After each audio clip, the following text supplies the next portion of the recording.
മൂന്നാറിൽ പ്രാർത്ഥനാ കൺവെൻഷനെത്തിയ 14 വയസ്സുകാരനെ ശാരീരികമായി ഉപദ്രവിച്ച തമിഴ്നാട് സ്വദേശി അറസ്റ്റിലായി. തമിഴ്നാട് ദിണ്ടുക്കൽ സ്വദേശി സെബാസ്റ്റിനെയാണ് മൂന്നാർ പോലീസ് ചൈൽഡ് ലൈൻ പ്രവർത്തകരുടെ പരാതിയെ തുടർന്ന് അറസ്റ്റ് ചെയ്തത്. കൗൺസിലിംഗിനിടെയാണ് കുട്ടി ഉപദ്രവ വിവരം പുറത്തു പറയുന്നത്.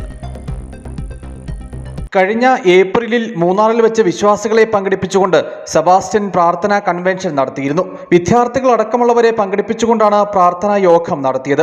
വൈകുന്നേരം വരെ നീണ്ടുനിന്ന പ്രാർത്ഥനകളിൽ കുട്ടികളാണ് ഏറെയും പങ്കെടുത്തത്. ഇവിടെ വെച്ചാണ് രാജാക്കാട് സ്വദേശിയായ 14 വയസ്സുകാരനെ പ്രതി ഉപദ്രവിച്ചത്. പിന്നീട് കുട്ടിയുടെ സ്വഭാവത്തിൽ മാറ്റം സംഭവിക്കുകയും കൗൺസലിംഗിന് വിധേയമാക്കുകയും ചെയ്തു. ഇതോടെയാണ് സംഭവം പുറത്തറിയുന്നത്.